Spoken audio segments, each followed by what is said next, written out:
The second year after my divorce from Brian. Brian successfully married his goddess. He texted me a warning not to ruin his wedding. Little did he know, I was already dead. The young man who took my phone scolded him. Brian looked gloomy and asked the man who he was to me. Chapter 1. The night before Brian's wedding. Everyone threw a party for him and Judy in advance. Congratulations, after so many years, you two have finally made it. Now that's a perfect match, Brian. Your previous wife couldn't even compare to one of Judy's toes. Thank goodness you left her. The former wife they were talking about was me. I died about half a year after divorcing Brian. My soul wandered in this world after my death. Recently, I drifted to Brian's side, as if bound to him, unable to drift far away. Probably because I'm dead. The once hurtful words now sounded noisy to my ears. As for Brian, he hung his head, unable to discern his emotions. His slender hands, like jade, peeled an orange for Judy, carefully removing the white rind. I watched in amazement. Brian was a wealthy young man, accustomed to a life of luxury. During the 5 or 6 years of our marriage, he never did these things for me. Well, there was one time. I had a high fever, and when I woke up, I wanted to eat an apple. He voluntarily peeled one for me. That was the first time he showed some emotion towards me. I was touched at that time, thinking I had finally seen some light in our relationship. But halfway through peeling that apple, Judy called, saying she was coming back to the country and asked Brian to pick her up. Brian hurriedly left. I never got to eat that apple he peeled for me. Judy always liked to be the center of attention in a crowd. When she heard Brian's friends gossiping about me, she felt a bit uncomfortable. On such a good day, why are you mentioning her? Eat some oranges. Judy tasted the orange Brian peeled for her, a smile finally appearing on her face. However, my presence had become a thorn in Judy's heart. On the way back, Judy worried, Brian, we're getting married in 2 days. Do you think Monica will come and cause trouble for us? That's my most important day, I don't want Monica to ruin it. Brian gently patted her hand, his tone laced with a hint of sarcasm. Don't worry, she has long moved on. I was speechless. Clearly, he was the one who made the mistake in the beginning, so why did he sound resentful towards me? Judy, I hope so. Quite ironic. It turns out Judy also knew how important a wedding is to a girl. But my wedding was precisely ruined by her. Chapter 2. On the day of my wedding with Brian. Judy called him, her voice heavy with tears. Brian, I've been in a car accident. I think I'm about to die, can you come see me? In the video call, Judy was covered in blood, looking truly horrifying. While comforting Judy, Brian said to me, I'll be back in a bit. I reminded him, Brian, today is our wedding day. Brian's handsome brows furrowed even tighter. Monica, be sensible, Judy is close to dying. I need to be by her side so she can undergo surgery peacefully. As he left, all the guests were laughing at my expense. Brian's friends, in particular, were openly mocking. Monica, see that? You're not even worthy to carry Judy's shoes. It's only because Judy was abroad that you had a chance to marry Brian. Don't think that just because you married Brian, we approve. In our hearts, only Judy is Brian's wife. After the wedding, I received a text from an unknown number. I thought Brian loved you so much, but it seems not. Though there was no proof, I knew that text was from Judy. That was the first time I realized how powerful unrequited love could be. Before the wedding, I had only heard of Judy through Brian's friends. Chapter 3. My meeting with Brian stemmed from a cliché hero-saving damsel scenario. I secretly harbored feelings for him. But when it comes to matters of the heart, there are often obstacles. At that time, Brian was being pressured to marry by his family, and I was a suitable marriage prospect, so he ended up marrying me. Brian's brothers never really liked me. They insinuated that if Judy hadn't gone abroad, I wouldn't have had a chance to marry Brian at all. Judy had grown up with them and was their acknowledged Brian's wife. However, Brian assured me that it was all in the past, and that he only had me in his heart now. I thought everything had truly passed. The aftermath of the wedding was that Judy hadn't actually been in an accident. That day, Judy lost a dare while playing a game with friends, leading to that call. Due to this incident, Brian got very angry with Judy, and they lost contact. After some time, Judy was introduced by her family to a man of equal social standing whom she eventually married. My world returned to peace. Later on, Judy got divorced and returned to the country. With Judy's involvement, my marriage with Brian gradually came to an end. Unconsciously, I found myself following Brian and Judy to their new home. I felt awkward. I don't have a hobby of prying into other people's privacy. Chapter 4. In the middle of the night, the wedding planner was still up preparing for their wedding. I overheard some details about their wedding. Fresh flowers were air-shipped from overseas, transported by a private plane to ensure they were so fresh they still had morning dew on them. The wedding gown was custom-made by a high-end Italian designer a year in advance, embedded with 999 diamonds. When the bride puts it on, she is guaranteed to look stunning and captivating. Even the choice of wedding venue was meticulously planned. One detail after another, the wedding planner carefully confirmed with Brian. Watching Brian's serious face, I thought back to my own wedding, rushed and far from extravagant. Brian had never been involved in the specific details of a wedding before. The day before the wedding, he was still away on a business trip. I asked him for some opinions, and he just replied with "Whatever you like, it's all good." I thought he trusted me, but now I realize, he just didn't care. It turns out, love and lack of love are so evident. Chapter 5. The two of them went to sleep. Judy passionately kissed Brian. I closed my eyes and didn't look at what was happening. Unexpectedly, what I had anticipated didn't happen. Brian seemed to push Judy away. Judy's tone was resentful. "Brian, it's been a year, and you haven't touched me. Are you disgusted because I was previously married? Or is it because you still have Monica in your heart?" Brian sat up against the headboard lazily. A cigarette appeared in his hand, unlit. He just watched it burn slowly, his gaze lowered, lost in thought. In the hazy smoke, his features seemed particularly cold and stern. "Don't overthink it. You are precious to me. Before we get married, I won't just casually touch you." This reassurance made Judy ecstatic. She leaned against the broad chest of the man. "Brian, I'm still a bit worried. Monica might cause trouble at the wedding. Can't you talk to her? She always listens to you." Brian furrowed his brow slightly, a sign of his displeasure. Just when I thought he was going to refuse, he replied with a simple "okay." His warm fingertips swiftly typed out a cold message on his phone. "Monica, don't show up at my wedding. You know, Judy doesn't want to see you. You usually listen well, can you manage this?" Judy leaned over. Did she reply? "I definitely won't reply. I've been dead for 2 years already." Unexpectedly, my phone rang, a call coming through. "Don't you dare text her," disturbing Monica's peace. It was the voice of a young man. Brian fell silent for a few seconds. His usually calm face suddenly turned dark. "Who are you?" "I'm your old man." With that statement, the call was abruptly ended. I was also taken aback. Who was that person? How did he get hold of my phone? Chapter 6.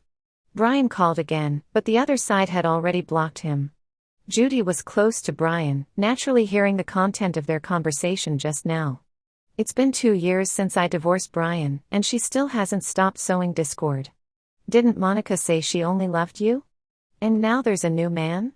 When she insisted on divorcing you back then, could it be because of this man?" Brian's expression was indifferent. "Go to sleep. But I'm still afraid she might cause trouble. Monica has never been a generous person." Brian stroked Judy's hair, over and over. "I'll go see her myself tomorrow." A smile finally appeared on Judy's face as she planted a kiss on Brian's cheek. The next day, Brian came to my house. A young, handsome man with very short hair and sharp features opened the door. Since my death, my consciousness had become fuzzy, and I couldn't remember many things. Therefore, I didn't have much of an impression of this man. The young man, upon seeing Brian, chuckled mockingly. "Brian, you're quite interesting. You're getting married in 2 days. Is it out of lingering feelings for Monica that you're visiting your ex-wife now?"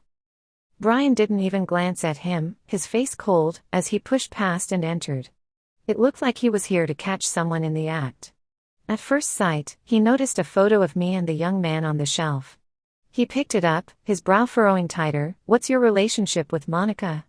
Why are you in her house? Guess. The young man lazily leaned against the door frame, his tone ambiguous.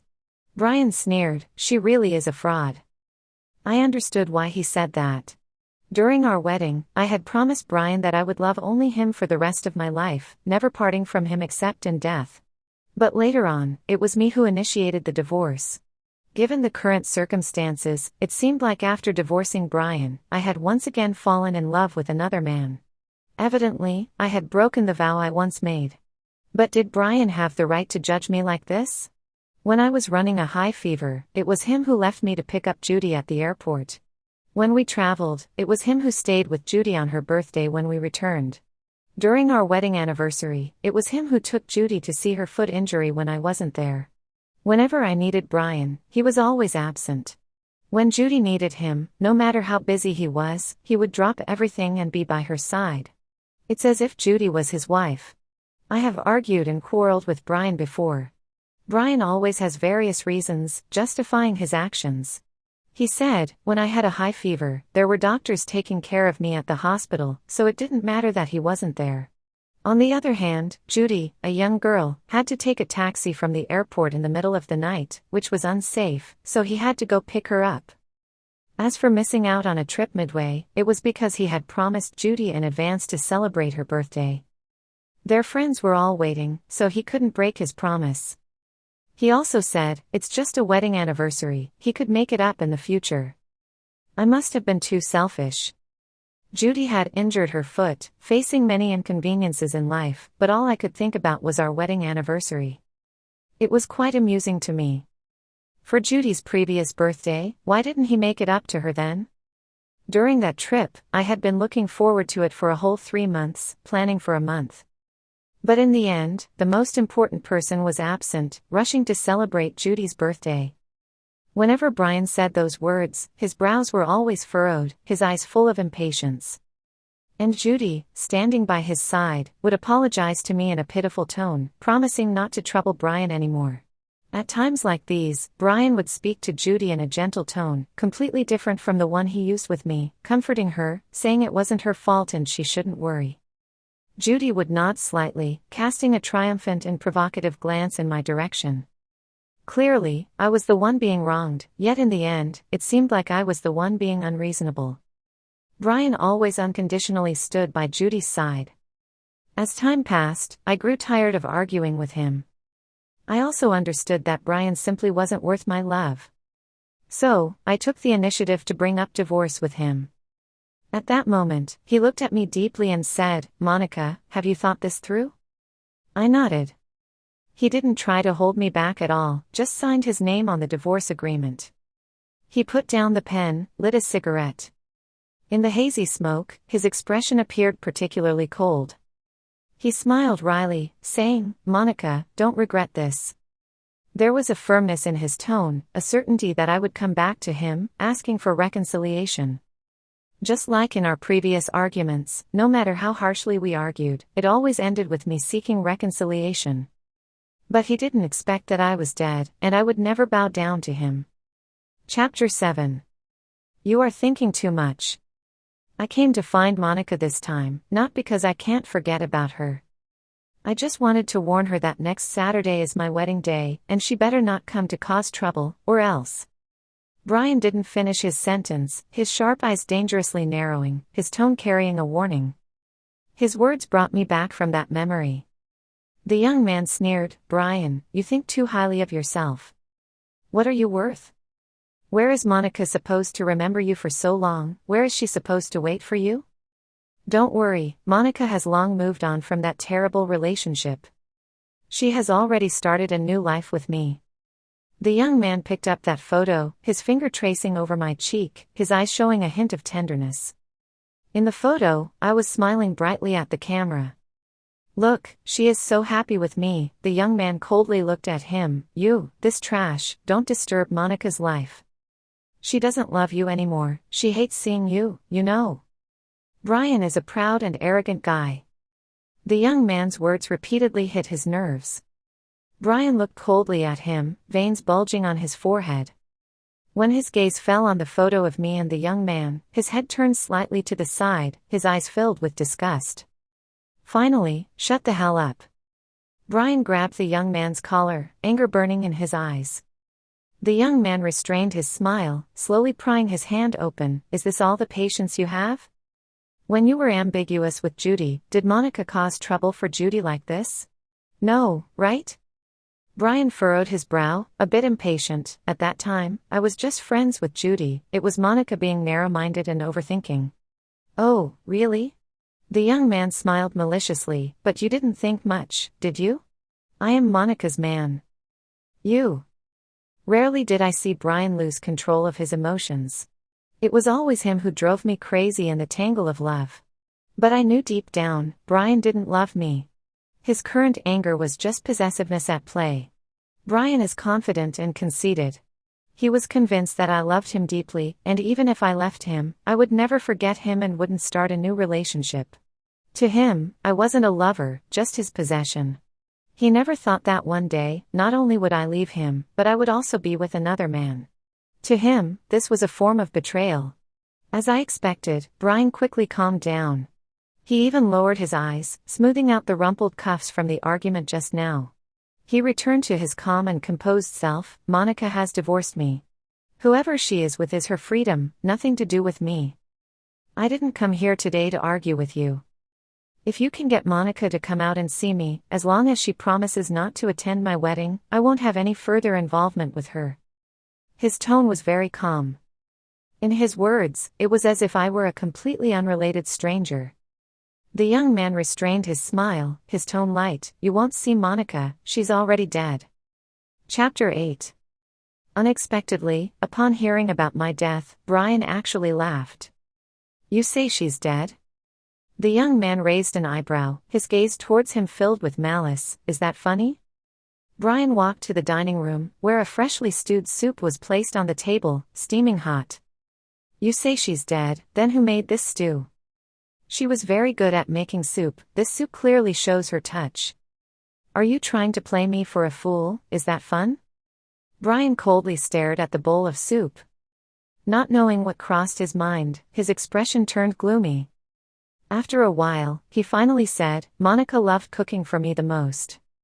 For a while, she suddenly stopped cooking, saying she didn't like it. But now, she seems quite happy to cook soup for you. He scrutinized the young man, speaking slowly and deliberately. You two hooked up during that time, didn't you? There was malice in his gaze as he looked at the young man. As if the man and I were adulterers. I was furious and slapped Brian in the air. I loved Brian for a full 7 years, with no reservations. In the end, he doubted my fidelity during the marriage, accusing me of betrayal. It made my past efforts seem like a joke. How ridiculous. Clearly, the one who was ambiguous with others during the marriage was Brian. Not only did Brian not reflect on himself, but where did he get the right to doubt me and accuse me? Why didn't I cook for him? Didn't he realize it himself? I am someone who enjoys studying food, and I especially love seeing my loved ones eat the food I make, showing a satisfied and happy expression. Brian loved the food I made, casually complaining to me that the meals the secretary ordered for him at the company were not as delicious as mine. I kept this in mind. Every day, I would go to the market early, buy the freshest ingredients, cook 3 dishes and a soup, and deliver them to Brian at lunchtime. Suddenly one day, Brian wouldn't let me deliver food to the company anymore. He said that cooking every day was hard enough, and I should leave the food delivery to the driver. I thought he was being considerate of me. Until one day, the driver's child fell ill and he took a day off. I delivered food to Brian once again. When I entered the office, I found Judy inside as well. She took the food container from my hand with a smile. Monica, what delicious meal have you made for us this time? Wow, braised prawns, braised ribs, oyster sauce lettuce, spinach egg soup, all my favorites. Thank you for your hard work. On the other side, Brian was still dealing with documents. Judy skillfully set the table, picked up a paper ball and lightly threw it at Brian. Workaholic, it's time to eat. Rubbing his tired forehead, Brian looked at her with a hint of a smile. Right away. As soon as he saw me, the smile on his face immediately faded. "Monica, what brings you here?" My nails dug deeply into my palms as I calmly replied, "The driver at home is sick." "Oh, if there's nothing else, you can leave." The tone made it seem as if I was a maid who could be summoned and dismissed at will. After I left, I learned from the secretary. Judy worked nearby and had been eating with Brian during this time. I calculated the timeline. The period when Judy came to eat coincided with the time Brian had told me not to personally deliver food anymore. I was a complete fool. I thought Brian was being considerate by not letting me go to the office. In reality, he just didn't want me to disturb his secret meetings with Judy. Back at home, we had a big argument. I questioned him. "Brian, what do you take me for, Judy's cook? She wants something, you make it for her. I was wondering why you, who didn't like seafood, suddenly wanted me to cook more seafood recently. It turns out she likes it. You even asked me to make more dishes. I thought you liked them, but actually..." My voice choked up, unable to continue. How happy I was when I cooked for Brian back then. Knowing the truth made me sick to my stomach. But Brian was always Brian, standing on a moral high ground no matter what. He said Judy had a weak stomach and loved the food I made. Whether it was one dish or two, it was all the same. Why be angry? I asked him why he didn't just tell me from the start instead of hiding it from me. He impatiently replied that he knew I would overthink and create a scene like today. So, he simply didn't say anything. In the end, it was my fault again. He hid it from me for my own good. Thinking back on that marriage now just makes me tired. Apart from endless arguments, suspicions, and emotional abuse, it seems like I gained nothing. A sudden bang. This abrupt sound interrupted my thoughts. Without warning, the young man's fist landed on Brian's handsome face. His actions were really sudden. By the time Brian reacted and started to fight back, he had already taken several punches. Brian usually didn't slack off on his workouts. The two quickly got into a scuffle. For some reason, when I saw Brian getting hurt, I felt nothing, and even felt like applauding. But when I saw the young man getting hurt, my heart ached terribly. I didn't even know his name. After the two stopped fighting, both had some bruises on their faces. It seemed Brian was worse off. The young man just had a bit of blood at the corner of his mouth, while Brian's eyes were swollen and his cheeks were scratched. The former playboy now looked very disheveled. I smirked maliciously. "Serves you right." The young man casually wiped the blood from the corner of his mouth and coldly said, "Monica is unlucky to have encountered a big idiot like you." Brian didn't hold back either, mocking, "Monica's taste has worsened, actually falling for a brawler like you. She's a fraud, and you're a brawler, perfect match." He then added, "When are you two getting married? I'll give you both a gift, wishing you 100 years of happiness." The young man stared at him with a deep gaze, exuding strong hostility. "Don't you understand human language? She's already dead." "What about this soup then?" "This damn soup, I made it myself." Brian still didn't believe it. But he knew deep down that with their tense atmosphere, he wouldn't get any answers from me. Brian snorted and left with a parting shot. "Tell Monica for me, if she dares to cause trouble at my wedding, I won't go easy on her." He slammed the door on his way out. The young man's gaze turned dark as he stared at the door, a hint of a smile playing on his lips. "What if I ruin your wedding?" His eyes fell on a photo of us, tenderly. "Monica, don't worry. Even if you're gone, I won't let him and Judy off the hook. Judy gave you an unforgettable wedding, naturally, I will give them an unforgettable one too." He resumed drinking his soup. As he drank, tears silently rolled down his face. "So terrible, can't compare at all to the one you made, Monica." The young man looked so sad. My heart ached terribly in response. Even though I had forgotten his name, I had a premonition that he was very important to me. I didn't want him to be sad. I reached out to smooth his furrowed brow and wipe away his tears. But a strong force pulled me back to Brian's side involuntarily. I couldn't be too far from Brian. I bitterly smiled. In life, we were a resentful couple. Why did we still have to be tied together in death? What kind of karma was this? Chapter 9. Brian returned to his residence. Judy saw his bruised face and felt heartbroken. Brian, who did this to you? My cousin knows some people in the underworld. Should I have him teach that person a lesson for you? Brian probably felt embarrassed to be beaten by his ex-wife's man. He just said he fell accidentally. Really? Really? Judy was skeptical but didn't ask further. Soon, the day of the wedding arrived. Judy always liked to be the center of attention. This time, her wedding was even grander, with elite guests from wealthy families in attendance. She even arranged for a live broadcast of her wedding. When netizens saw the dreamlike banquet hall, the beautiful imported flowers, and Judy's expensive wedding gown, they were extremely envious. They commented, "Is this a high society wedding? Thank you, Judy, for broadening my horizons. Perfect match in talent and appearance, they are truly made for each other. What kind of fairy tale love is this?" I floated above, bored, watching everything unfold. Until I saw someone familiar, the young man. Unlike the casual attire from that day, he was now wearing a tailored suit that accentuated his noble appearance. He looked good, and his background seemed decent. Throughout, people kept greeting him. He responded with a distant smile, lacking interest. From others, I learned his name, Richard. Richard chose a secluded spot, sat down, and looked indifferent. He seemed weary of it all. If he didn't like being there, why did he come to this wedding? As this thought crossed my mind, I suddenly remembered the words Richard murmured to our photo that day. Judy gave you an unforgettable wedding, naturally, I will give them an unforgettable one too. What was he planning to do? Accompanied by the romantic music played by the live band, the groom and bride made their entrance. On the large screen at the center of the wedding stage, their journey together was displayed through various photos.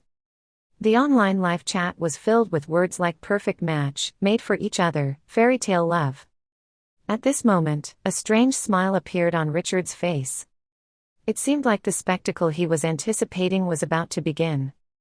Brian was also strange, he had married the woman he loved. But he didn't seem very happy.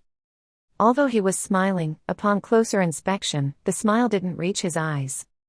His gaze kept shifting towards the entrance, as if waiting for someone to arrive. In that moment, I had a ridiculous thought. Could he be waiting for me to ruin his wedding? No, how could that be? I quickly pushed down this absurd thought. He was probably still worried that I might suddenly appear and ruin his and Judy's supposedly perfect wedding. I wished I could tell him not to worry about me ruining his wedding. I was already dead. Even if I were alive, I would have nothing to do with him anymore. When you love someone, you give your all. When you give up on someone, there's no turning back. On the stage, Brian asked Judy, "Judy, will you marry me?" Judy smiled sweetly, "I do." Brian then took out the ring and slowly put it on her finger. The next moment, the guests exclaimed in surprise. Judy thought they were envious of her having a huge diamond ring and smiled even more smugly. Until Judy's best friend reminded her, "Judy, look at the screen behind you." Judy subconsciously glanced at it and nearly fainted. She lost her previous composure and shouted loudly, turn it off now." On the big screen were photos of Judy with another man. The photos were quite explicit. Probably considering the guests, including many children, the scandalous photos were censored. For the convenience of the gossiping crowd, the photos even had dates marked on them. March 6th of this year? Wasn't Judy already engaged to Brian then? Oh my, Judy is cheating. Is Brian being cuckolded? Just like Judy, Brian and Judy's childhood friends were also shocked. They were the #1 fans of Brian and Judy together. Back then, when they saw how unhappy Brian was marrying me, they were sarcastic. Now, seeing Brian and Judy together, they were overjoyed. With Judy's scandalous photos out, it was like their favorite couple had collapsed. They looked grim. "Shut up, all of you, shut up. I won't allow you to speak ill of Judy.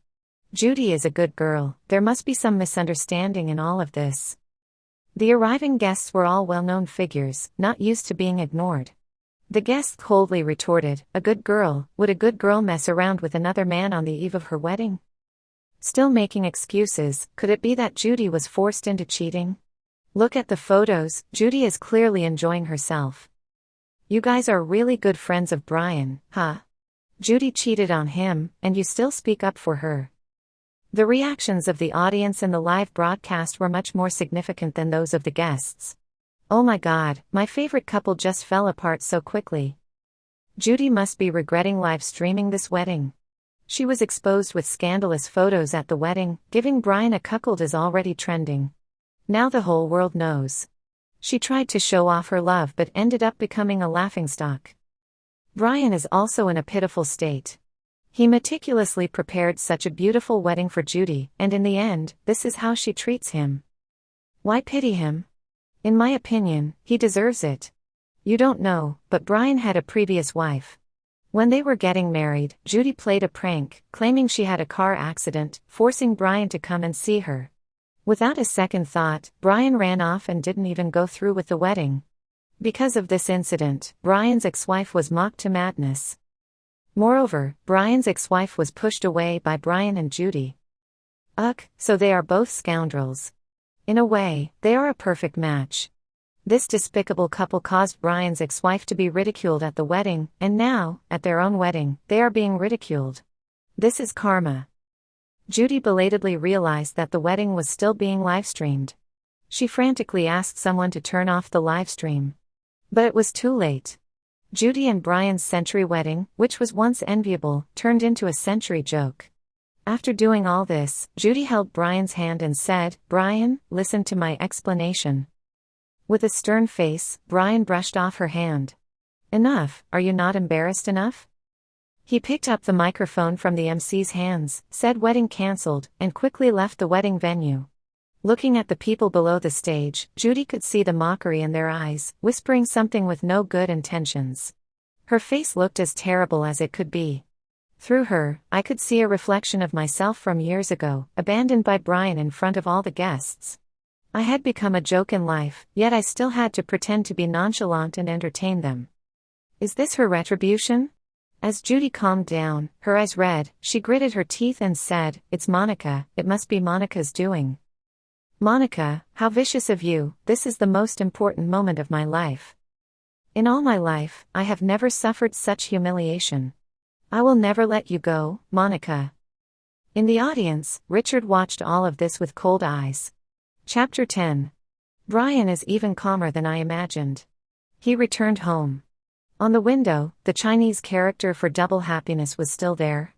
The bridal chamber was also decorated in a very festive manner. Brian calmly instructed the servants at home, "Take all of these down." The household servants had watched the live broadcast of the wedding and naturally knew what had happened there. They lowered their heads, remained silent, afraid to touch on his sore spot, and quickly took down all the decorations related to the wedding. Only Mary, who had watched Brian grow up, said, "Brian, I've said it before, Judy is not someone who will live a peaceful life with you. Monica was so good to you back then, you shouldn't have separated from her." Brian's expression was indifferent. "It wasn't me who wanted to separate from Monica, she was the one who brought up the divorce first, she didn't want me anymore. Don't speak well of her, she's just a liar. She chased us for so long, saying she wanted to be with me forever. We've only been married for 5 years, and she doesn't want me anymore, not even reaching the 7-year itch. Over the years, she didn't even bother to call me once, and she quickly got together with other men." In his tone, there was a lot of resentment towards me. Mary retorted, "It's because of your actions that made her heart cold. When you had the accident, she took care of you for 3 months without leaving your side. In the end, you were well taken care of by her, while she lost about 10 pounds. Her illness, wedding anniversary, birthdays, on those days where you should have been by her side, did you accompany her properly?"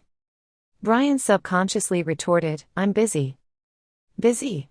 Busy being with Judy? Brian's voice was dry. "I thought we had a long time together, missing 1 or 2 important days shouldn't matter. Besides, I've explained to her multiple times, there's nothing between me and Judy, she's just too petty, always picking fights with me." Mary chuckled in anger, "You speak so nicely, there's nothing between you and Judy. But every time Monica needed you the most, you abandoned her, staying by Judy's side. Monica treated you like a husband, did you treat her like a wife? I remember every time you went to some gathering, you always brought Judy as your female companion, not your wife, Monica. Some unaware outsiders even think Judy is your wife. Brian frowned. Monica didn't want to go herself. Really? Isn't it that when Monica went, your brothers took advantage of your absence to make things difficult for her, mock her? Over time, she didn't want to go anymore. They didn't mean any harm to her, just like teasing her. Teasing. But the person being teased has to be willing. Monica doesn't like the so-called jokes your brothers play. If you really respected her, you should have sternly stopped their behavior. Brian tightly pursed his lips. You don't understand. Those who are favored have no fear. You've always taken advantage of Monica's affection for you, trampling on her feelings. You didn't expect there would come a day when Monica wouldn't want you anymore. That's enough. Brian interrupted Mary sharply. The feelings between me and Monica are not something for an outsider to judge. Monica still has me in her heart, otherwise, she wouldn't have ruined my wedding today. He picked up his phone and said firmly, believe it or not, I'll call her and talk about reconciliation. Within 3 seconds, she will agree. Watching Brian's confident look, I chuckled. He really thinks highly of himself, treating himself like some big treasure. Just because he beckons, am I supposed to wag my tail over? I'm not that cheap. When I loved him, his love for me seemed precious.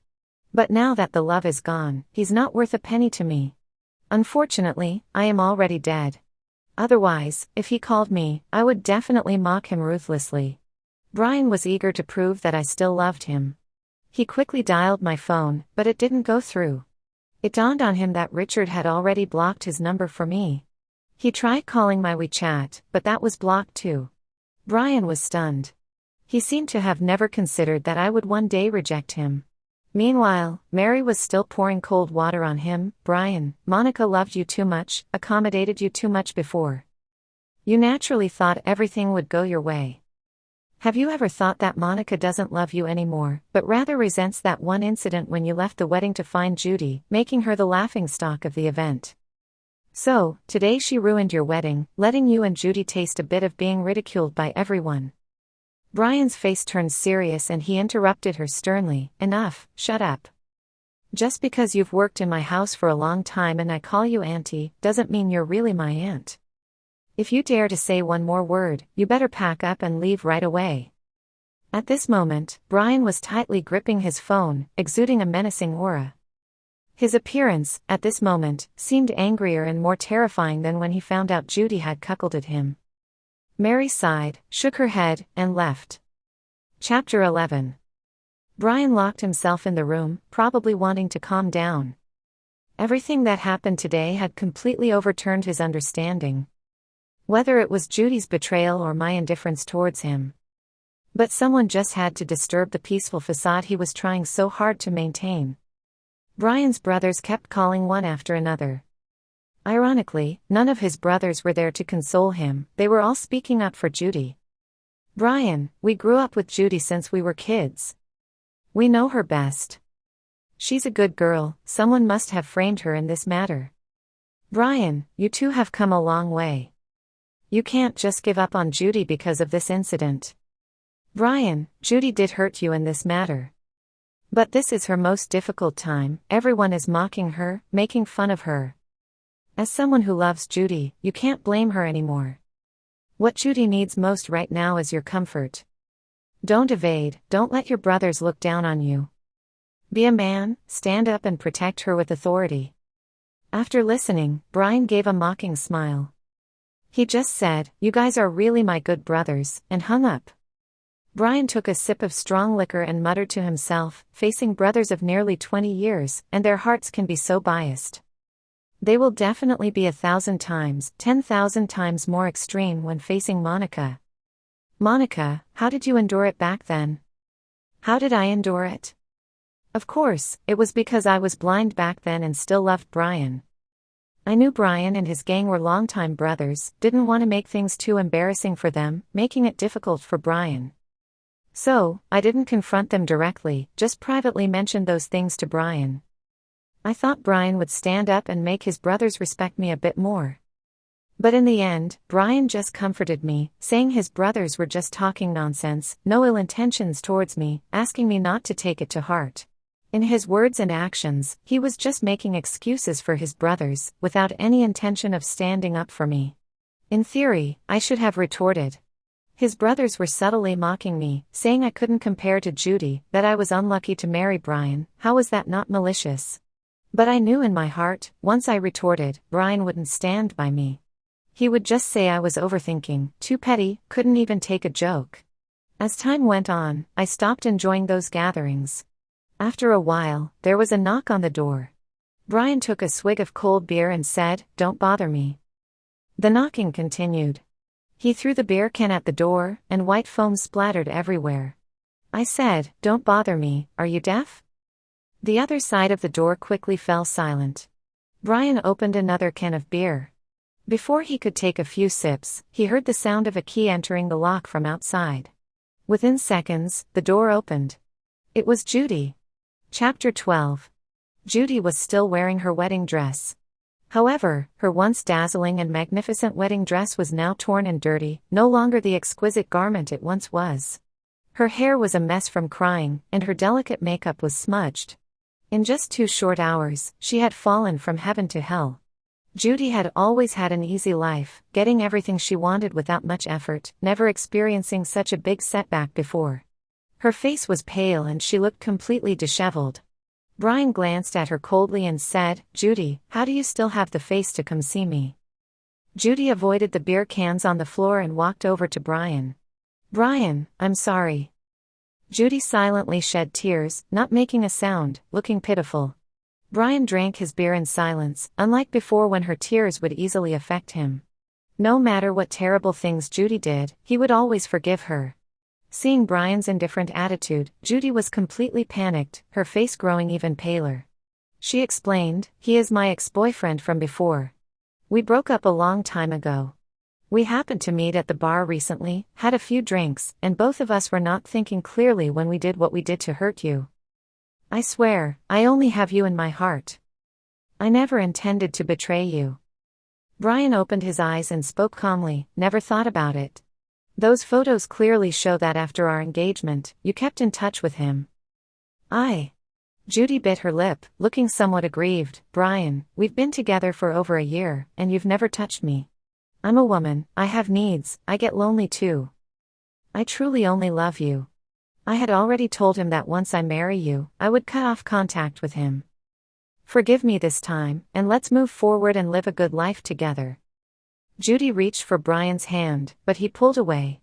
His profile was stern, and he said coldly, "Let's call off the wedding. I will proceed with the investment promised to your family's company as agreed. Let's part ways amicably." Judy's expression froze. "Are you serious? What do you think?" Brian's gaze towards Judy was filled with faint disgust. Stung by his look, Judy couldn't bear to look at him anymore. After a moment, she said, "Brian, you can't treat me like this. If you reject me, I will truly become a laughingstock in the world." Brian gave her a deep look and let out a mocking humph, as if ridiculing Judy's selfishness. Why didn't Judy consider that if Brian continued to be with her regardless of past grievances, he would surely become the subject of ridicule in high society circles? Brian pursed his lips and didn't make any sarcastic remarks about Judy's selfishness. He just said, "Judy, I don't have a liking for being cuckolded." Judy retorted, "If, during your marriage to Monica, it was revealed that she cheated, would you also firmly divorce her?" Judy was probably going crazy to ask such a question. In Brian's heart, there was never me. If I betrayed him, he might even be happy about it. That way, he could openly be with Monica. Monica would never betray me. Brian gave this answer. Judy laughed out, "Brian, don't think I don't know.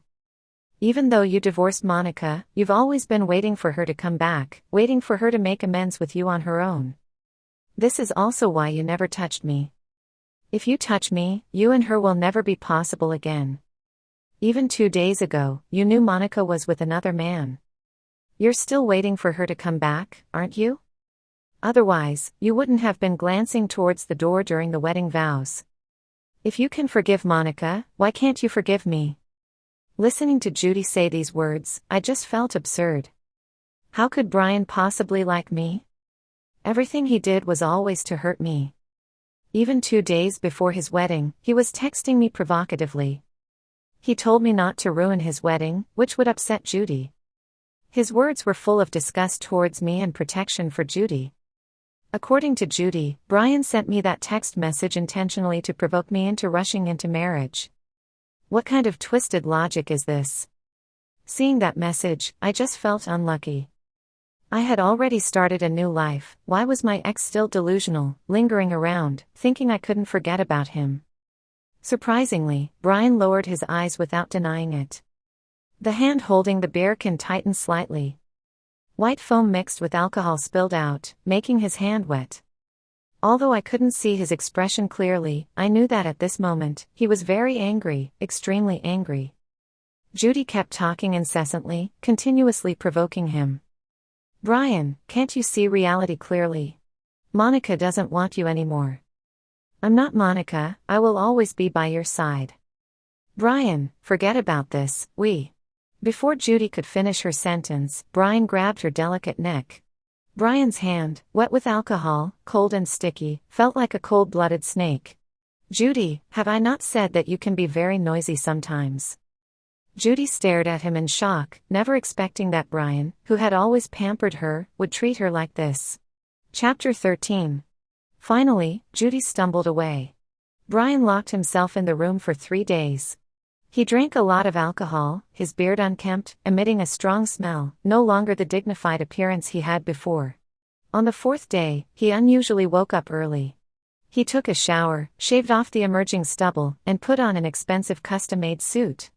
It seemed like he had figured some things out, his mood becoming much better. After a hearty breakfast, Brian left the house.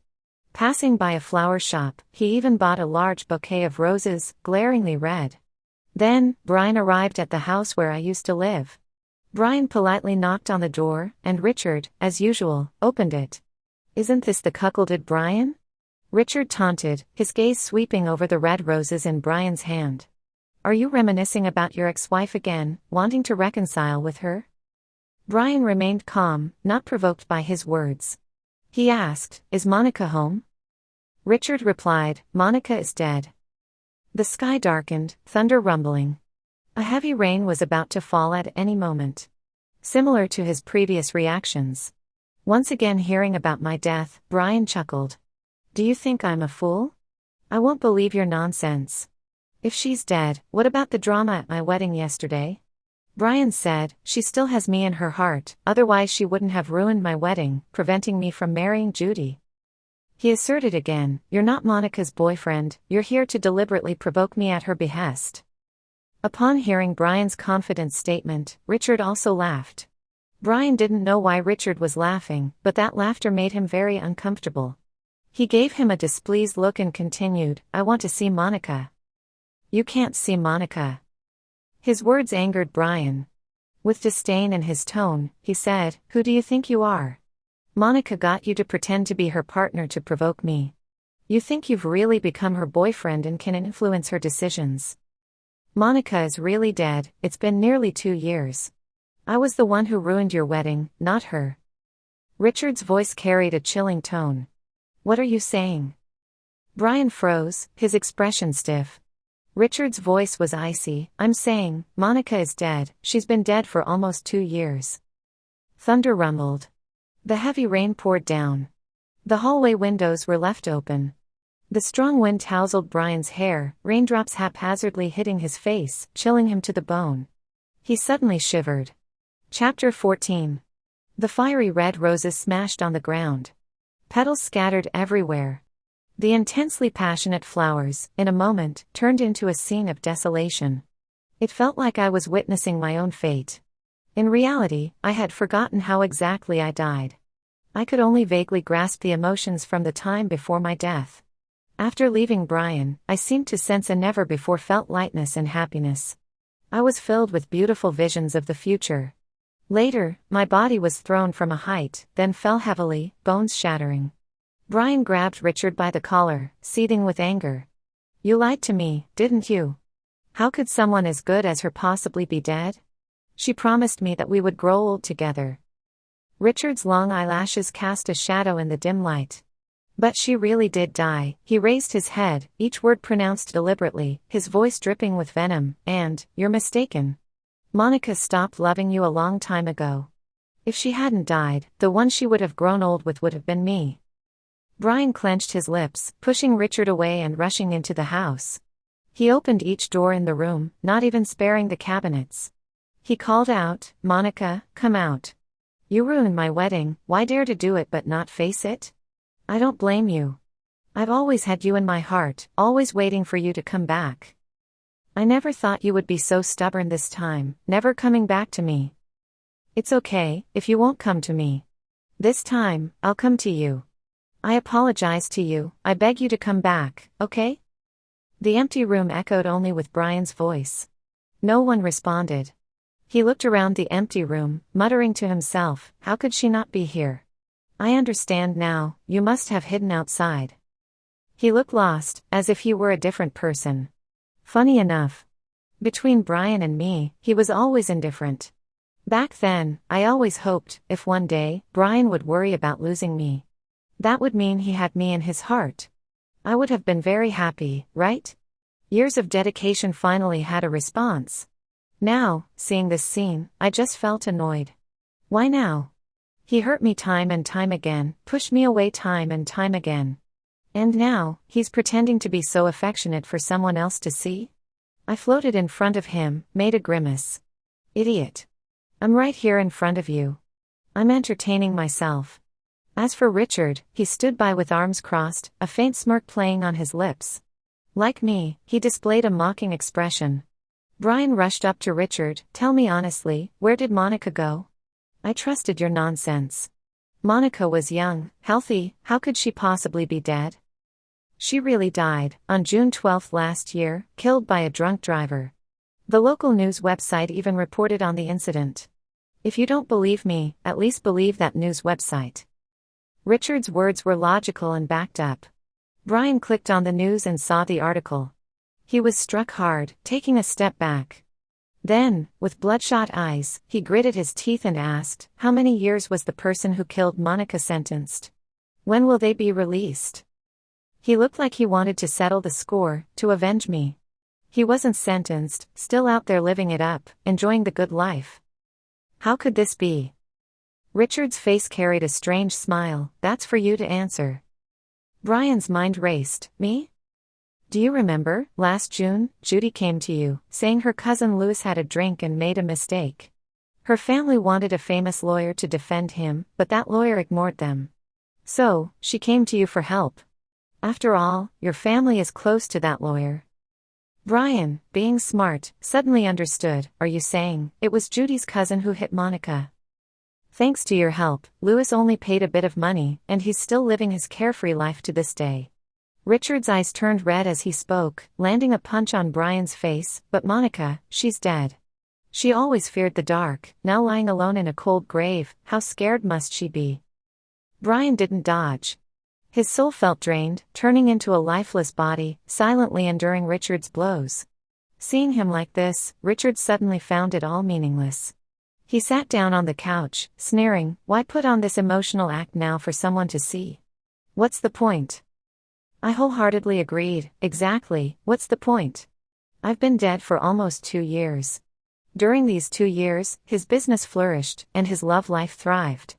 He dated, fell in love, got engaged to Judy. If it weren't for Richard's interference, he would have walked down the aisle with Judy, living happily ever after. During this time, he showed no interest in me. If he had even the slightest care for me, he would have known I had died long ago. Is death some kind of love potion? How come when I die, he suddenly feels deeply rooted in love for me? It's just too ridiculous. After so many years of marriage, I never ignited Brian's passion. I died, and he turned into a lovesick fool. It seems like all my efforts now seem more like a joke. I won't let them get away with this. Brian clenched his fists, nails digging into his flesh, a hint of blood in the air. He walked unsteadily, like a soulless zombie. Richard watched him go, wiping our photo together. Monica, those who hurt you will all face punishment. Would you be a little happier if you could see that? I reached out, wanting to smooth out his furrowed brow. I wasn't happy. Not at all. Rather than seeking revenge for me, I hoped Richard could forget me and start a new life. Even though I no longer remembered him. But seeing him so upset, it still hurt deep inside. And he, never forgetting me, how much more sorrow must he endure? Living in the past, the future he longed for was only for avenging me. Richard was like a person sinking into the depths of a lake. He pulled down one by one all those who had hurt me. Once he dragged them underwater, what would he do? Would he climb back ashore and start anew? Or would he let himself sink to the bottom? I apologized to Richard. He had done so much for me, yet I couldn't remember the significant role he played in my life. I opened my arms, wanting to embrace him. But before my hands touched his shoulder, a sudden force pulled me back, and I found myself back by Brian's side. I witnessed firsthand his process of seeking revenge for me. Chapter 15. Brian is really good to someone when he's being nice. But when he turns his back, it's truly terrifying. Judy's family business was founded by her father and a few of his brothers. The Smith family hasn't been doing well in the past 2 years, they have been constantly losing money. The Smith family decided to transform and started a new project, investing almost all their funds, even convincing Brian to invest. Halfway through the project, Brian withdrew his investment. With the funding cut off, the project couldn't continue, and the Smith family was on the brink of bankruptcy. Brian added fuel to the fire. Under his pressure, the Smith family's bankruptcy was inevitable. Judy went to ask Brian for mercy, but she couldn't even see him, unable to contact him. The once obedient Brian suddenly became cold and distant, leaving her deeply frightened. Judy went to Brian's brothers, hoping they could help her. But even they couldn't assist, as they were preoccupied with their own affairs. Brian, like a mad dog, not only targeted Judy, who had betrayed him, but also the brothers who spoke up for her. Brian came from a wealthy family, his brothers all owned companies, though they were rich, they couldn't compare to him. With his relentless pressure, Brian's brothers found it hard to resist. They apologized to Brian, who just said, "It's too late." These brothers, who once protected Judy, now harbored some resentment towards her. "You betrayed Brian in the first place, we spoke up for you, and look where it got us. I think we shouldn't keep in touch, you do you." With that, they hung up. When Judy called again, she couldn't get through. The once beloved princess now became an object of disdain. I wonder, in Judy's current predicament, did she ever think of me? After she returned to her country and under her influence, my previous situation was so similar to hers. Fate is truly mysterious and unpredictable. Judy finally found Brian at a high-end restaurant he frequently visited. She barged into the private room. "Brian, you promised me that you would invest in my family's company." "Oh, I changed my mind." Brian's tone was indifferent. "How did you become like this? You said we would part on good terms." Judy couldn't believe it, then quickly realized, "It's Monica, right? You got back with her, listened to her, and turned against me and your brothers." Brian was calmly slicing a steak. When he mentioned me, his hand slipped, the sharp knife abruptly scraping the plate, producing a piercing sound. Head hung low, he cast a shadow over his eyes. "You have the nerve to bring up Monica?" Judy was taken aback, enveloped in immense anger. "What did Monica do to you? I can't even mention her. Who does she think she is? Just an ordinary person. If not for marrying you, I wouldn't even spare her a glance. And I can't even mention." The sharp knife flew past Judy's face, leaving a shallow scar. Trembling, Judy touched her cheek, blood on her fingers. She widened her eyes. "Brian, are you daring to hurt me? Are you insane? I warned you, don't mention Monica, why can't you listen?" Brian's mouth curved, but his eyes were ice-cold, devoid of any hint of a smile. He stood up and began to walk towards Judy step by step.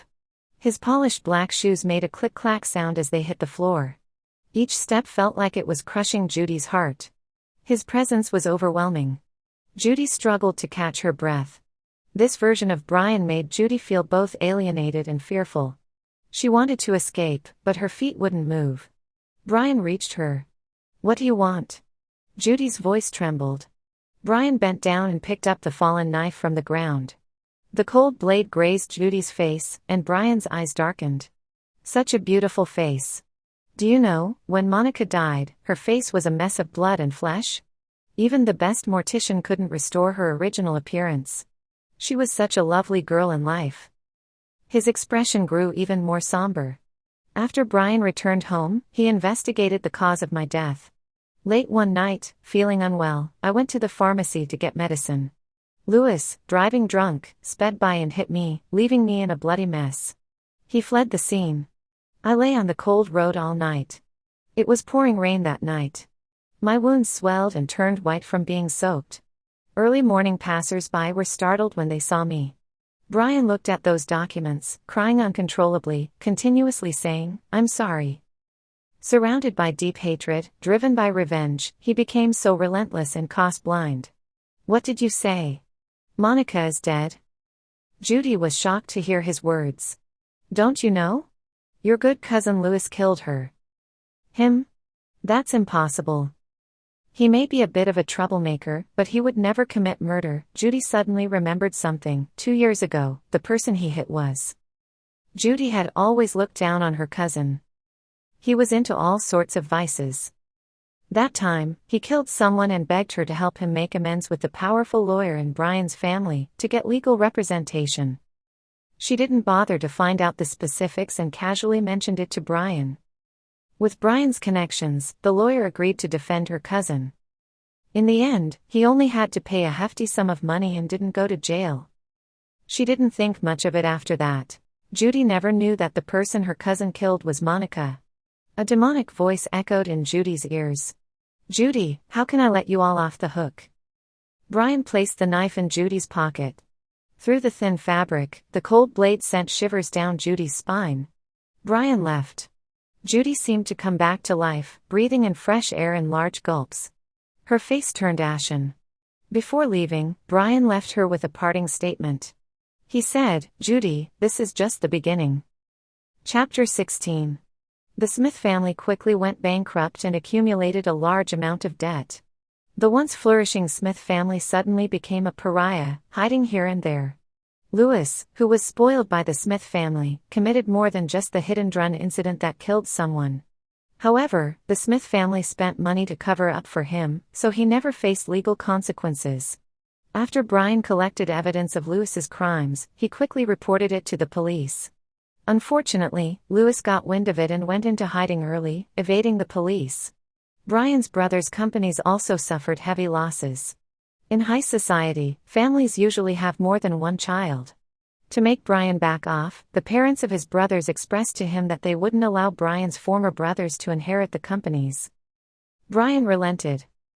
The once proud and mocking second-generation descendants, without the status of heirs to wealthy families, were troubled, drinking heavily every day and becoming objects of ridicule.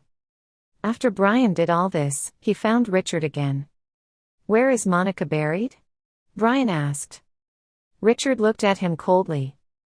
"Brian, do you think that by doing all this, Monica will forgive you, and you can peacefully go see her?" This struck a chord with Richard, who turned away, saying, "I just want to say I'm sorry to her." "No need. She's already dead. What's the use of saying I'm sorry to her?" No matter how cold and harsh Richard was, Brian remained polite to him. "I know in your eyes, I wasn't good to Monica, but I truly loved her." Brian's voice was dry. "I just didn't know how to love her." Brian's parents were once an enviable couple. They were childhood sweethearts who naturally ended up together. In his memory, his father deeply loved his mother. But one day, his mother suddenly grew tired of the relationship. She longed for passion and fell in love with a playboy. Even though the playboy treated her love as a game, keeping her at arm's length, she indulged in it. She said, "This is love. So frustrating yet so captivating." But for his father, it was only left with painful torment. He, who never smoked, started smoking a lot, staying up all night, losing his dignity while begging his mother over and over. His mother was single-minded about being with the playboy, cold and resentful towards his father, blaming him for delaying her pursuit of happiness. Only when his mother was hurt by the playboy and sought warmth from his father did she show a bit of kindness. Once the playboy started treating his mother well again, she would disregard his father's pleas and entreaties, readily throwing herself into the playboy's arms. It was an extremely twisted relationship. Brian's childhood was filled with the illusion of warmth and endless arguments. In the end, his father couldn't take it anymore. In front of Brian, he killed his mother and the playboy. He said to Brian, "Never love someone wholeheartedly, you will get hurt. The one who is favored will recklessly squander your love, never cherish it. If you want to be with that person forever, you must love cautiously." Then, in front of him, his father jumped off the building. The once kind father's face twisted into a grotesque expression, brains spilled on the floor, limbs contorted strangely. His father's words were like a curse, haunting him. Brian, now orphaned, felt incredibly lonely, yearning for friends. He treated his friends exceptionally well, giving them whatever they wanted. One day, while eavesdropping in the bathroom, he overheard his friends talking. "Brian is so annoying, always following us like a shadow. Let's not tell him we're going to the amusement park tomorrow." "Okay." Brian was stunned. Just in the previous gym class, when they accepted the drinks he bought, they laughed and said, "Brian is our good friend, we'll always play together." Brian's attitude towards them turned cold, no longer putting in effort. Those friends who had initially planned to alienate him now actively sought his company, showing warmth. Occasionally fulfilling their wishes, they would be extremely grateful. They would put their arms around his shoulders again, saying, "Brian, you're our good friend, we'll always play together."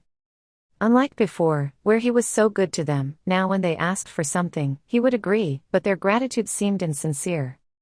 At that time, Brian thought to himself, "Father, your words were indeed right."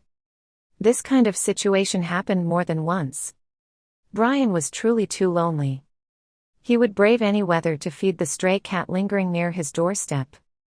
He felt that the cat, just like him, was pitiful, abandoned by the world, unloved. The cat would run away as soon as it saw him. Only when he was far away, would it eat the food he left. Once, he managed to get close to it, but as soon as he touched its soft fur, it scratched him. Brian got angry and ignored the cat for days. One day, he heard a noise at the windowsill. He opened the window to see the stray cat standing there, a dead mouse under its paw. It meowed at him and affectionately rubbed against his hand, as if seeking affection and approval. Then, it used its paw pad to pat the dead mouse, indicating it was a gift of apology. He watched this scene expressionlessly, thinking, "Father, you were right again. Love cautiously to get what you want." Richard tugged at the corner of his mouth. "So you mean, you deliberately left Monica when she needed you the most?" Brian replied, "The more tender the moment, the more fearful I become. My father and mother used to be so close. But then, my mother grew tired, she insisted on leaving my father, turning to the embrace of another man. Sometimes, Brian would hug me to sleep. Occasionally in the middle of the night, Brian would dream of his father's twisted and terrifying face, grinning maliciously, saying, 'Brian, never forget my words.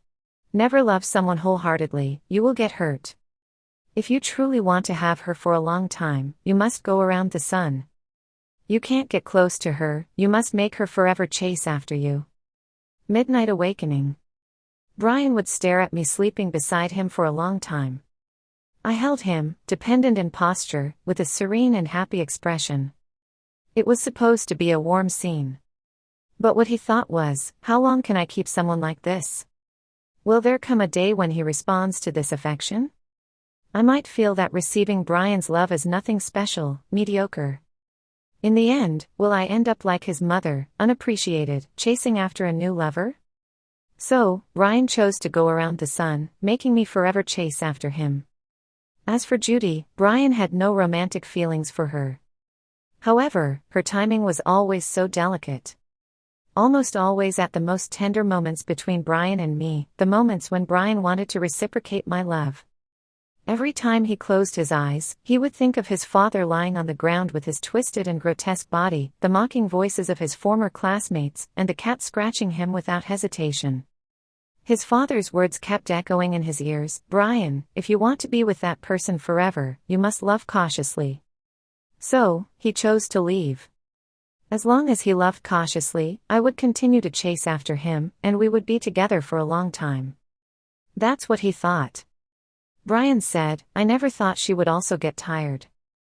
I never thought that Brian actually loved me. It was too absurd. Out of fear of losing me, he chose to push me away time and time again, making me always chase after him. Why doesn't Brian think about how I fell in love with him in the first place? It was when I fell into the water and he saved me. I loved the warmth he once gave me. Not his cold words. In the end, he was still too selfish. To keep me, he turned a blind eye to my pain. Upon hearing these words, Richard laughed out loud. "You're such an idiot. What kind of son are you? You're an iceberg, the closer you get, the deeper the hurt." Richard's expression turned cold. "If it weren't for Monica loving you, an ordinary person wouldn't have lasted this long. This also means that you've hurt her for 6 or 7 years. Brian, you really are an idiot." Richard scolded Brian, kicking him out of the house. Brian still didn't receive any news from me, so he had to send his subordinates to investigate. Chapter 17. Brian couldn't find where my grave was, but he accidentally learned about the entire process of Richard and my love affair. Richard had a little-known blog, casually recording his life. Later, as I entered his life, my figure appeared more and more in the blog. Looking at those blogs, my lost memories slowly started to come back. Encountering some bad people, also encountered a bad good person. That was the first time I met Richard. 6 years ago, I traveled with Brian.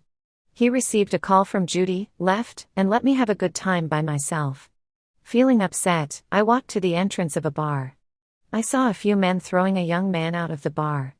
The young man had a bruised face, covered in injuries.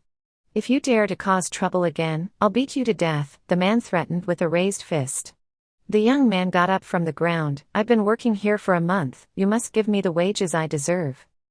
The man laughed. "I see you haven't had enough beating yet." The young man, with a determined look, rushed back into the bar, determined to get the wages owed to him. The men stopped him and started beating him up again. The young man naturally fought back, but he was no match for them. Many passers-by gathered around, some even took out their phones to record, but no one stepped in to help. Once again, the young man was thrown out of the door. He got up, trying to go after his money once more. I stopped him. "Don't go, you won't get anything except another beating." The young man just looked at me coldly, showing contempt. As if saying, what I said sounded good, all for his own good. But still, he couldn't get his money back. "They owe you how much? I'll give it to you." The rebellious young man was stunned. Then, his voice became somewhat stiff. "That's the money they owe me, it has nothing to do with you." I could tell, this was a young man with a strong sense of pride, but he was also in need of money. I said, "I happen to need a companion. This money is for hiring you as a companion." Only then did the young man accept my money. Before leaving, he said to me, "Richard, that's my name. Overly nice people are really easy to deceive. I was robbed as soon as I arrived in this city, broke, worked for a month, and even got scammed. How would I know what's fun here? I found all the guides online." She actually praised my companionship work as outstanding. "When I just wanted to freeload, I haven't had a good meal since coming to this city. Overly nice people are really kind. She looks good when she smiles, with a small dimple on her cheek." Seeing overly nice people feeling bad, I also feel bad. What else is there to have fun in this city? I want her to be happy every day. She finally became happy. My late-night research wasn't in vain. I asked several locals about interesting and fun places here.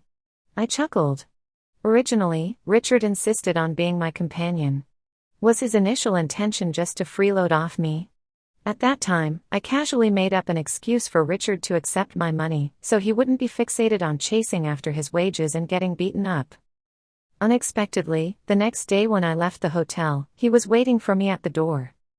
Richard was wearing a clean white t-shirt, his face cleaned of bloodstains, revealing a handsome face.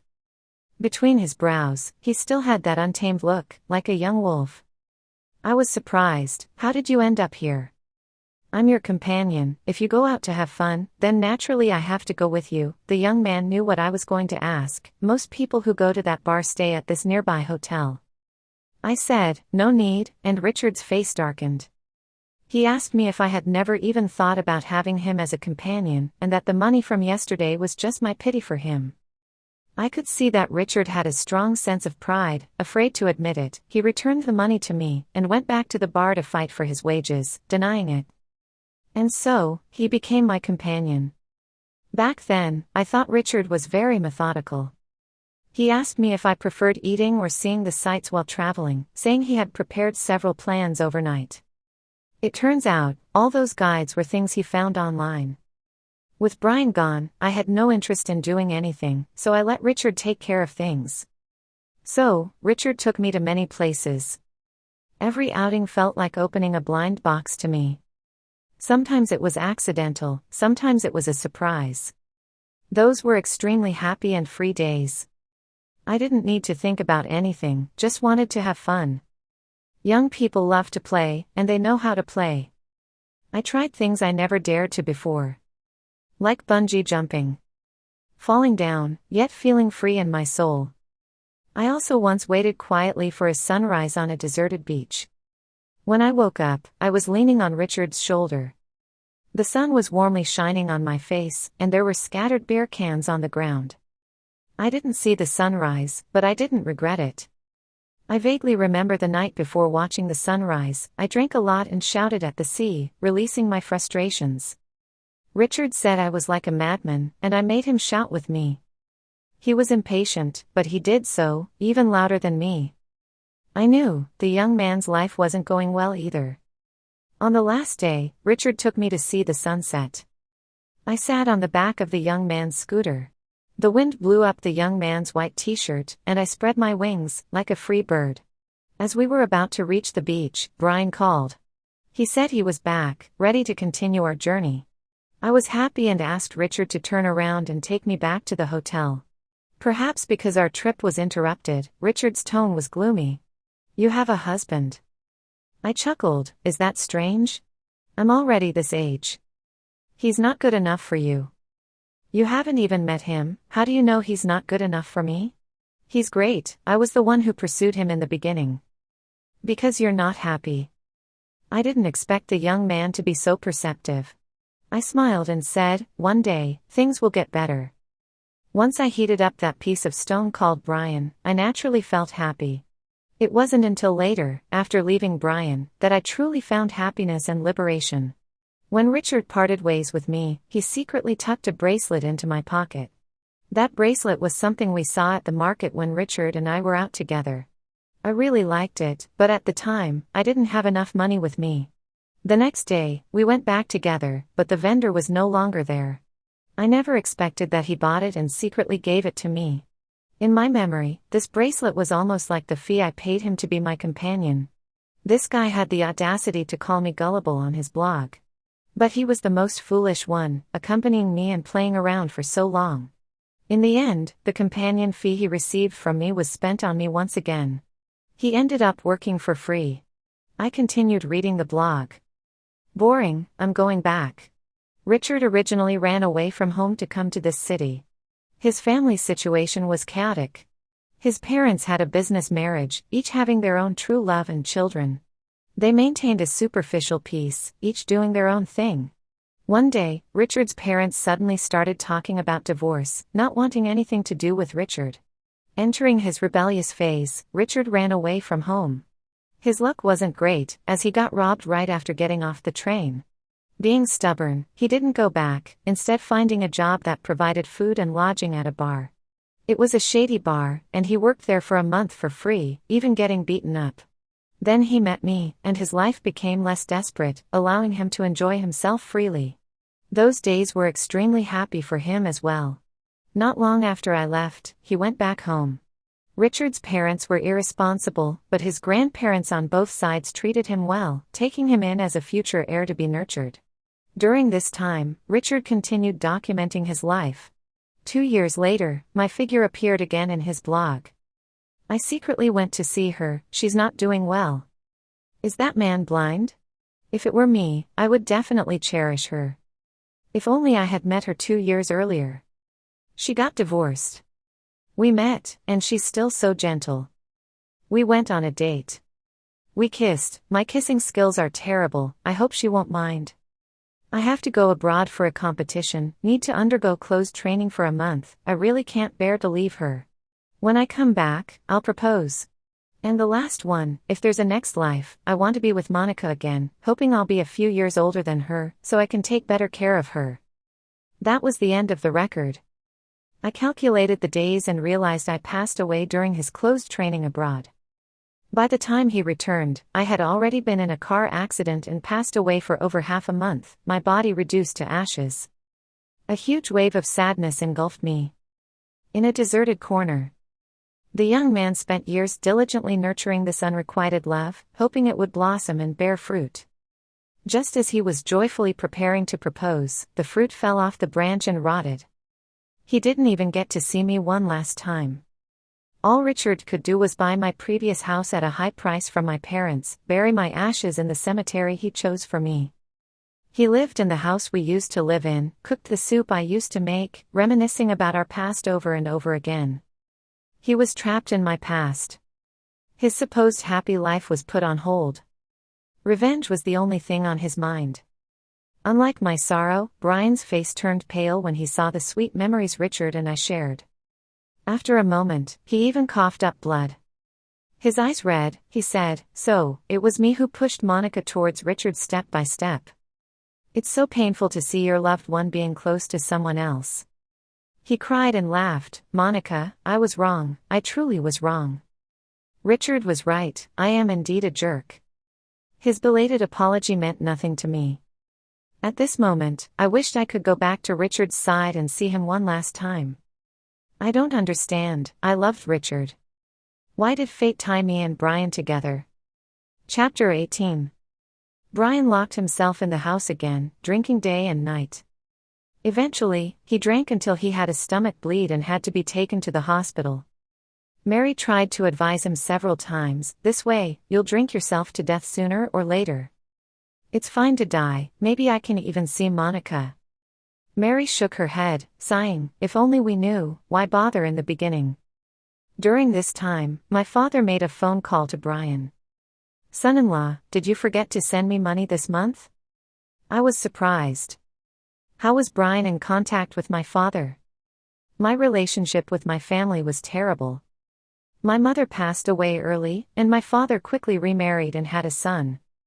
My family heavily favored my brother over me, always scolding and hitting me, making me do all the household chores. After I got into high school, they made me drop out to work. I refused, relying on scholarships and working hard to graduate from high school to university. After I graduated from university, they wanted me to marry for a dowry. I still refused.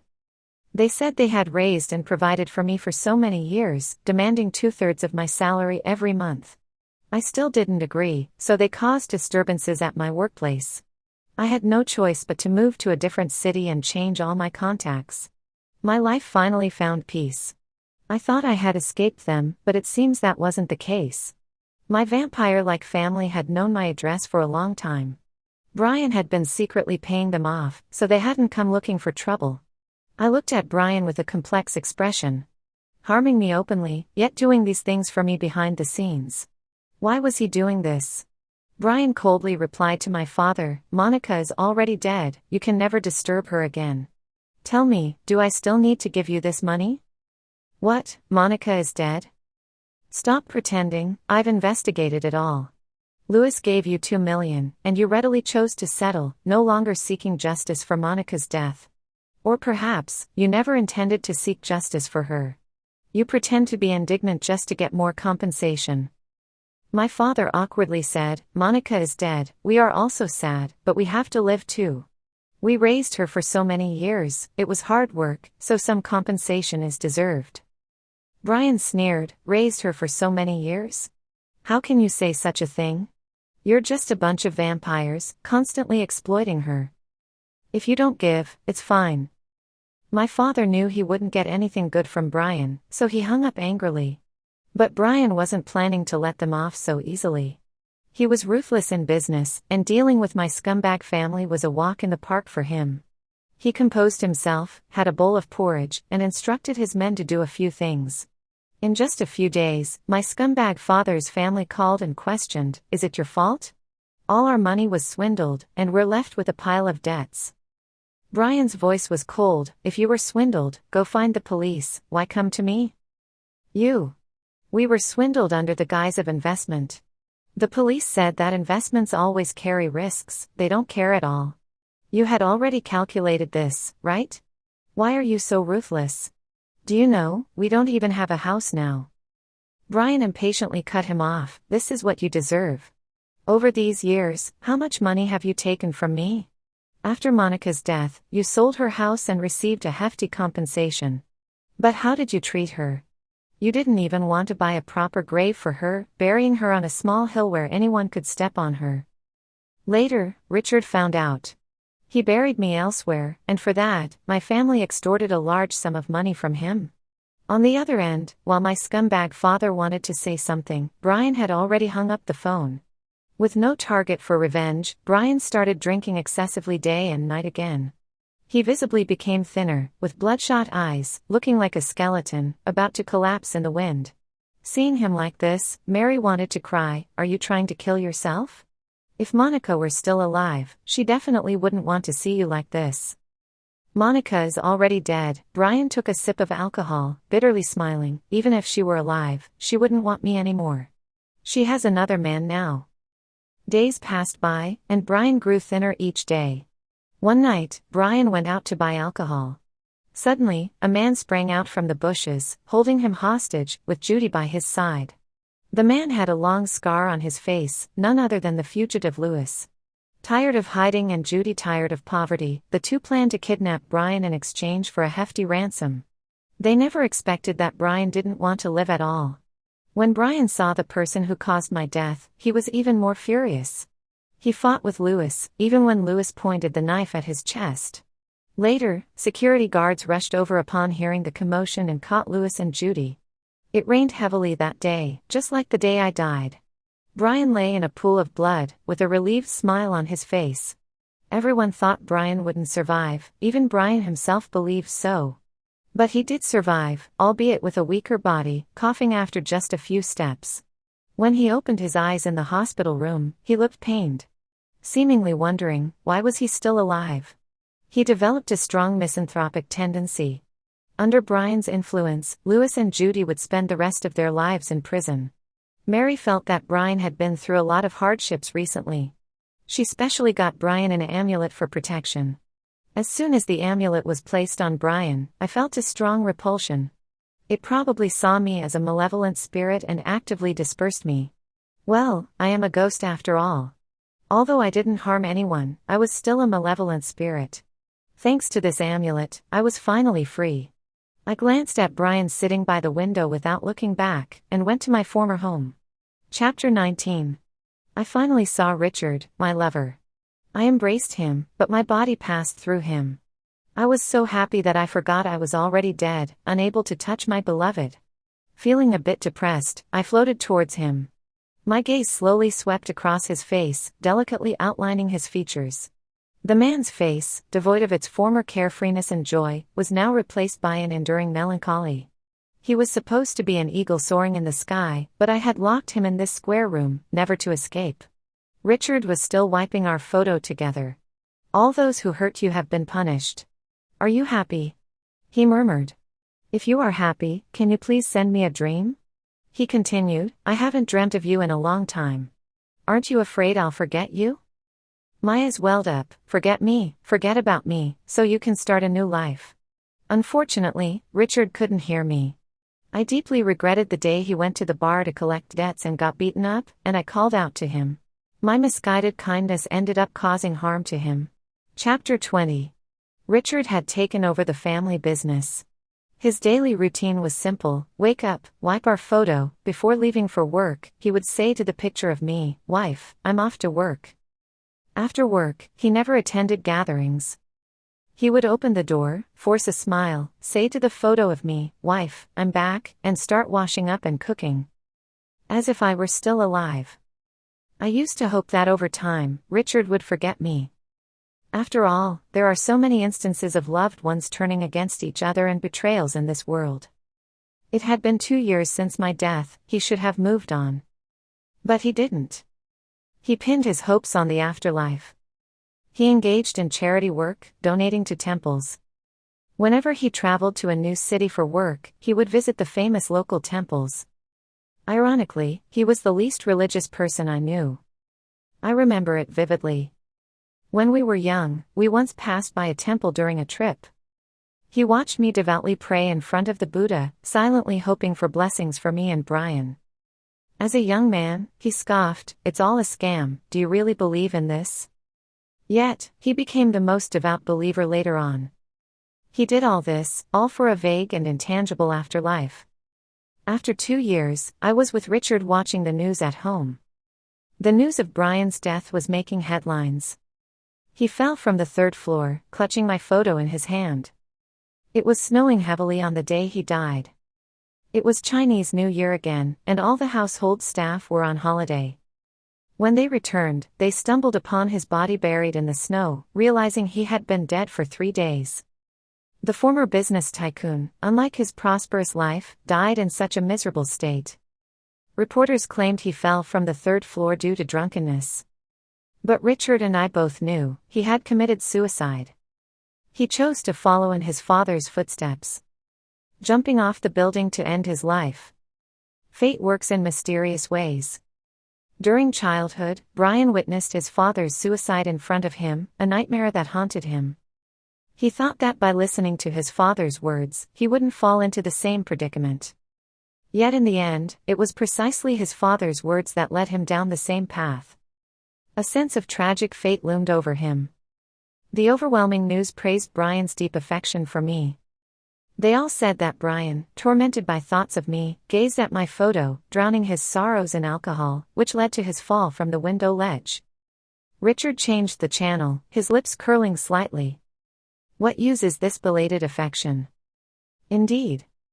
What use is belated affection? It was all too late. During my lifetime, I didn't receive much love from Brian. After my death, all the things Brian did for me felt like a numb and ridiculous performance to me. Time flew by. In the blink of an eye, many years had passed. Richard had transformed from the rebellious young man I knew into a white-haired old man. I thought that one day, he would forget the feelings he had for me, fall in love with someone else, and get married. But he didn't. He remained alone, working hard, donating generously, and praying to the gods. Years later, Richard passed away. A smile of relief graced his face, holding my photo in his hands. He seemed convinced that his good deeds would be heard by the heavens, and in the next life, we would surely meet again. I stood by his body. I wondered, since people have souls after death, could we still see each other after his passing? But before his soul could separate from his body, a powerful force pulled me back involuntarily. I watched as Richard grew further and further away from me. Sadly, I thought, is this fate? During my lifetime, Richard didn't see me for the last time. After his death, he couldn't see me either. Richard, you were right. Things like Buddha are indeed deceiving. After all those years of praying and donating, we still couldn't meet, let alone in the next life. In the next moment, I entered an incredibly warm place, surrounded by gently flowing water. It was comforting. I closed my eyes heavily and fell into a deep sleep. Chapter 21. Some are born, some die. In the maternity ward, 2 babies were born, their cries ringing loudly. The 2 mothers, longtime friends, had already agreed to arrange a marriage between their children. Shortly after giving birth, they began calling each other. I had a daughter, what about you? I gave birth to a son at 1 in the morning today. Perfect, our kids can make a pair. Oh, my daughter is an hour older than your son. Looks like they're in a May to December relationship. Who knows, kids these days, they might not care about arranged marriages. We have such a good relationship, their relationship will surely be good too.